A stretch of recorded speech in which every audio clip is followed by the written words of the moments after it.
Duas almas que se perseguiram até a morte na Roma antiga voltaram hoje ao Brasil. Uma falando em palanques com microfone na mão, erguendo multidões com palavras de ordem. A outra batendo o martelo de ministro no Supremo Tribunal Federal, defendendo a ordem com a frieza de quem carrega a toga como armadura. E quem está vendo tudo isso pela primeira vez, com os olhos limpos e o coração aberto de uma criança de 7 anos, é o Lucas, morador de uma cidadezinha tão pequena e tão cheia de paz que parece ter sido esquecida pelo tempo, lá no norte do estado do Rio de Janeiro. A cidade se chama São Fidélis. Quem passa de carro pela BR-356 vê apenas um borrão de casario antigo, telhados vermelhos, a igrejinha branca no alto da praça principal, o Rio Paraíba do Sul correndo preguiçoso, refletindo o céu. Quem mora lá conhece cada detalhe. O sino da matriz que toca às 6 da manhã, meio-dia e 6 da noite, marcando a vida de todo mundo. A padaria do seu Zé que abre às 5h30 e já tem fila. O cheiro de pão francês misturado com o perfume das flores de laranjeira que caem na calçada. O jeito que as pessoas se cumprimentam pelo nome na rua, mesmo que façam anos que não se veem. É nesse pedacinho de mundo que vive a família do Lucas. A casa fica na Rua das Acácias, número 214. Tijolo aparente, portãozinho azul descascado pela chuva, um pé de manjericão gigante na porta que a dona Márcia rega todo dia.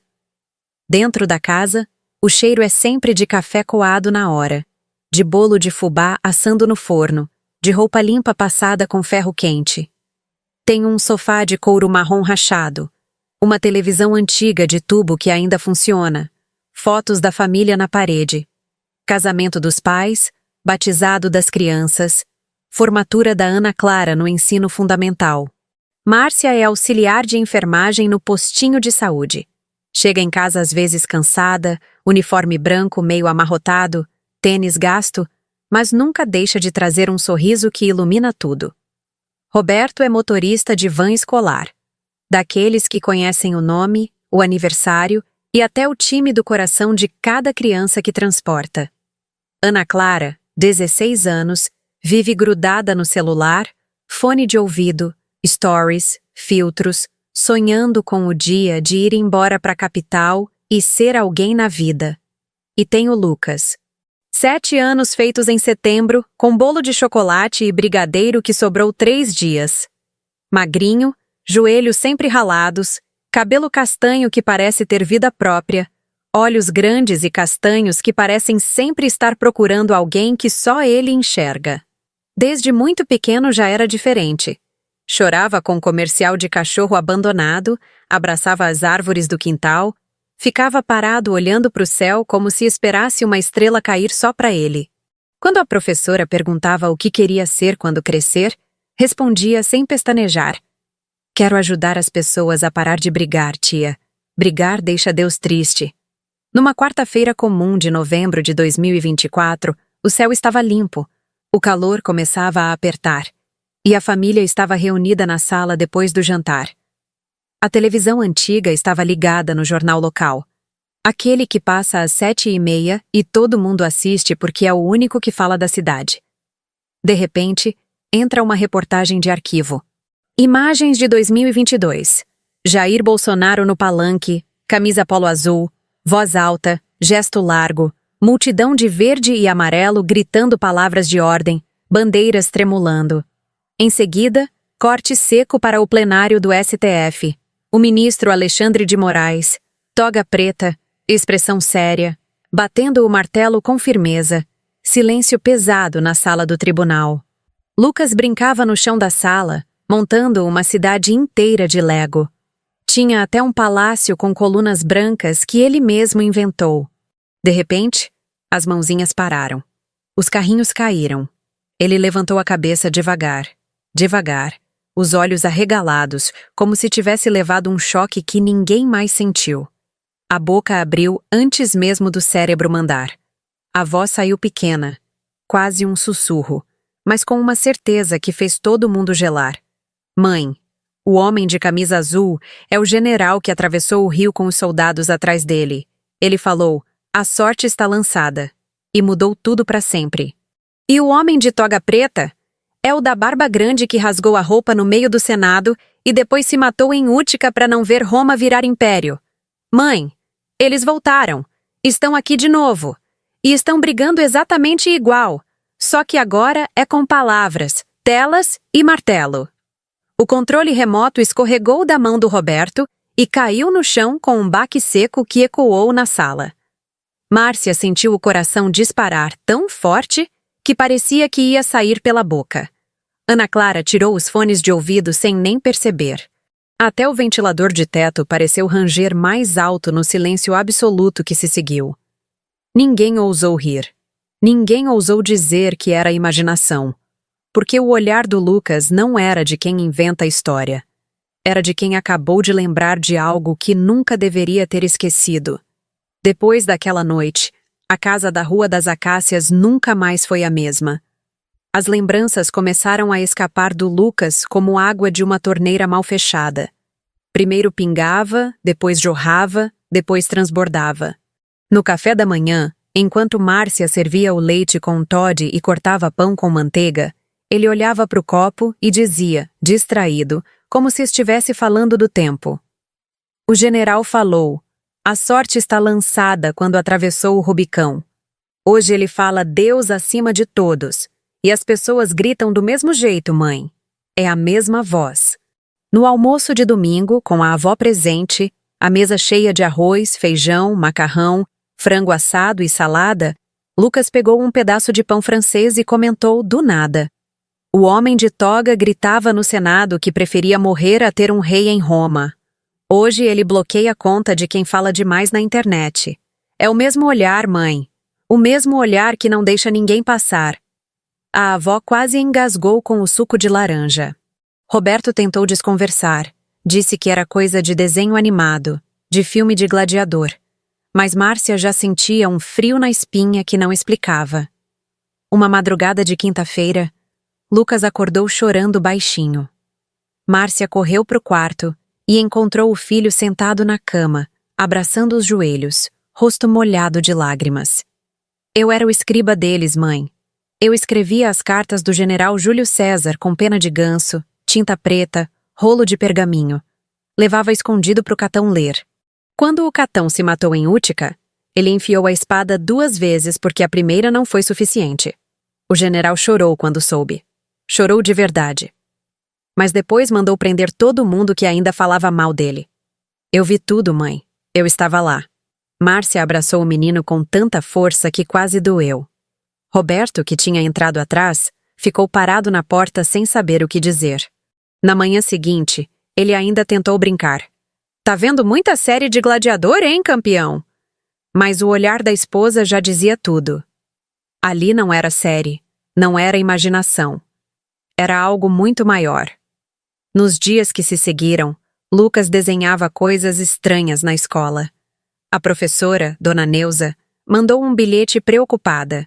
O menino desenhava colunas romanas, homens de toga, espadas cruzadas e escrevia palavras que ela nunca tinha ensinado. Rubicon, Útica, Senatus Populusque Romanos. Quando perguntou de onde tinha tirado aquilo, Lucas deu de ombros. Eu lembro, tia. Só isso. Não é de livro.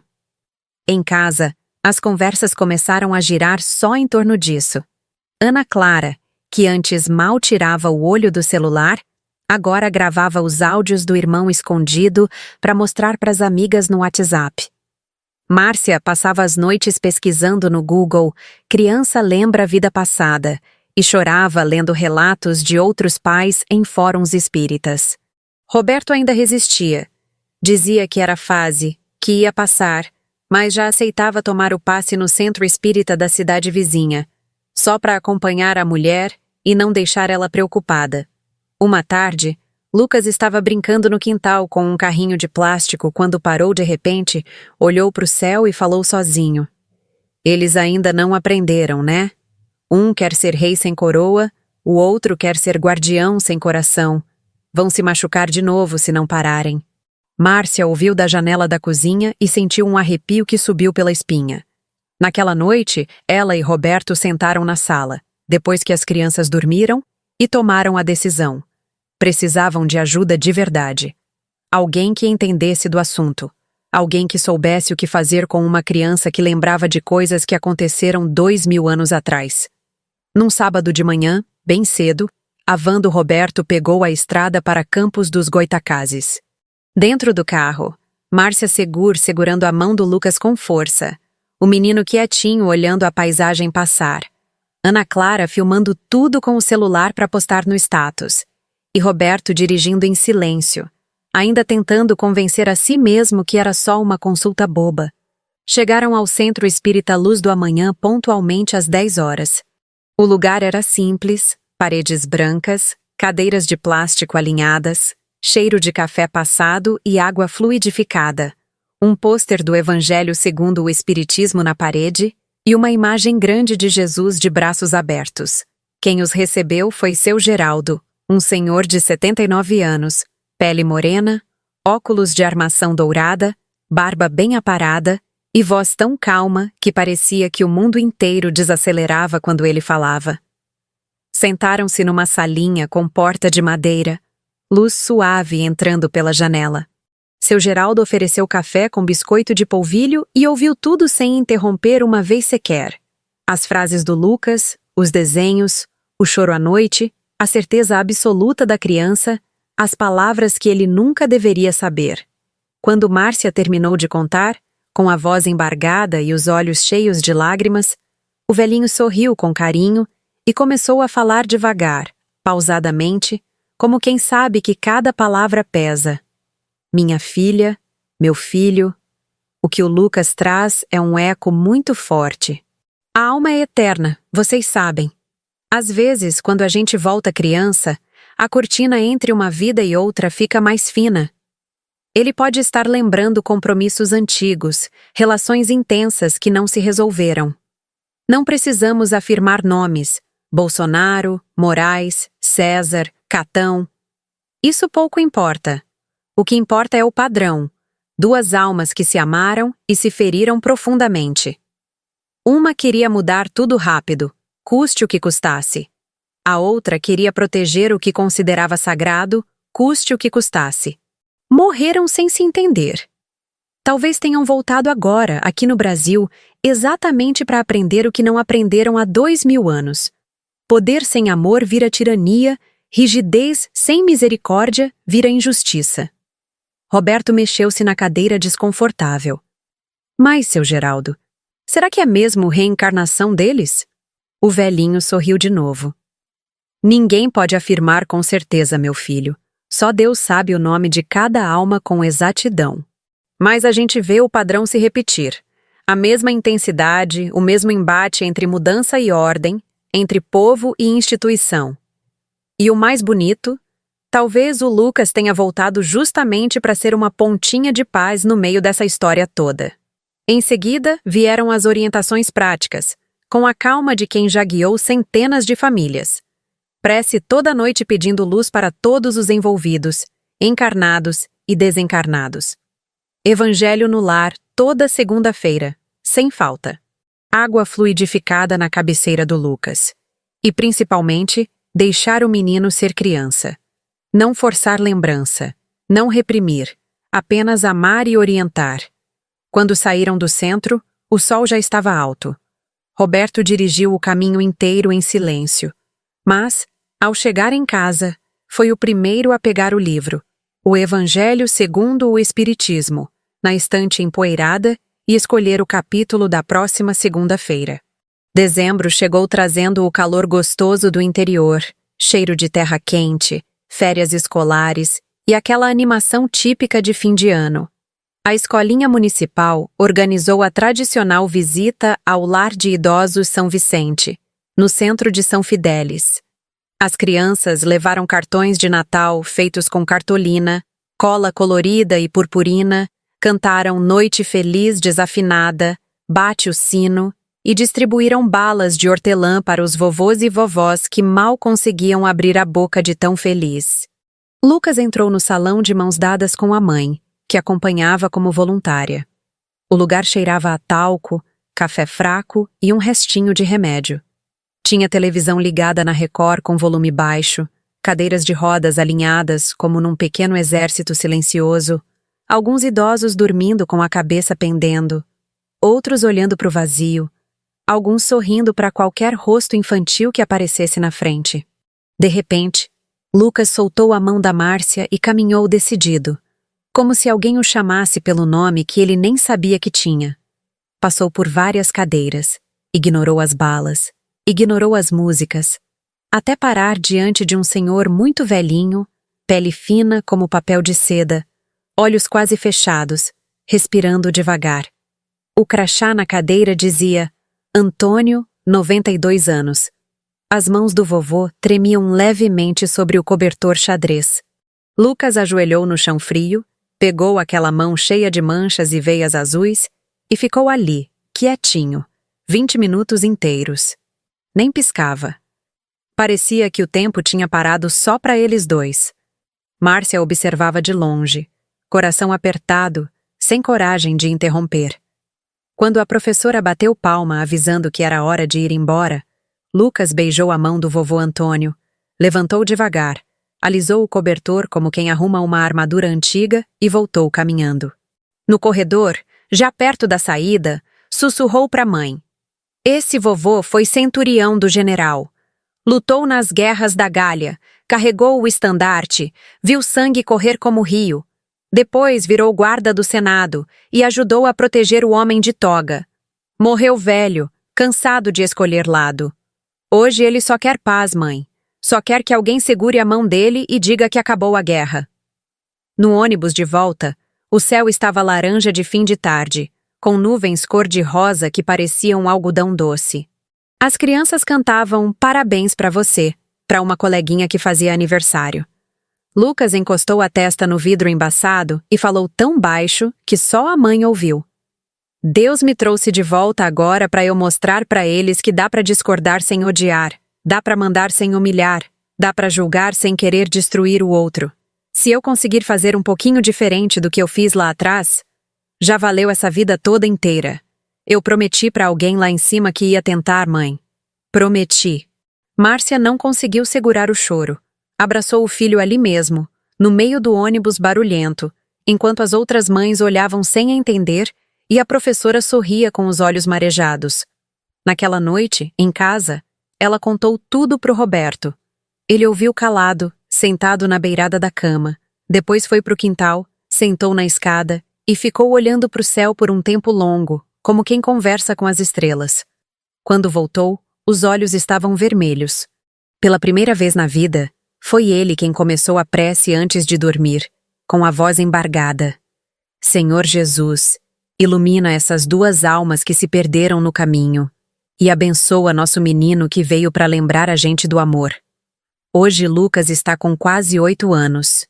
Continua o mesmo menino de joelho ralado, torcedor fanático do Flamengo, que briga com a irmã por causa do controle remoto, que chora quando o cachorro da vizinha late demais e que ainda abraça as árvores do quintal quando acha que ninguém está olhando. As lembranças fortes quase desapareceram. Às vezes, num sonho leve, ele ainda vê colunas brancas de mármore, ouve o som de um martelo batendo numa mesa de madeira, sente cheiro de incenso misturado com poeira quente. Mas acorda, esfrega os olhos, pede leite com Toddy e volta a ser só o Lucas da Rua das Acácias. O que não desapareceu foi o sentimento.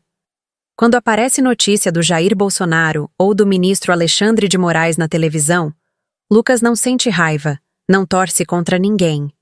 Só fecha os olhinhos, junta as mãozinhas e reza baixinho, pedindo paz pros dois, pedindo luz, pedindo que um dia eles possam se olhar e lembrar que já foram irmãos de alma.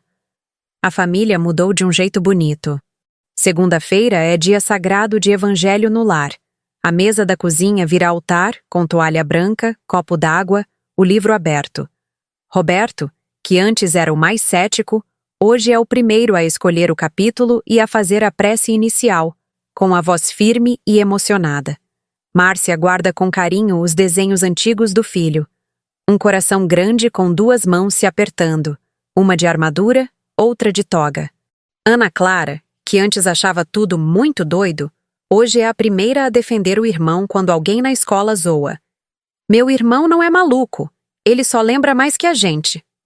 Numa noite de janeiro, céu estrelado, calorão, ventilador no 3, Lucas estava lavando louça com a mãe.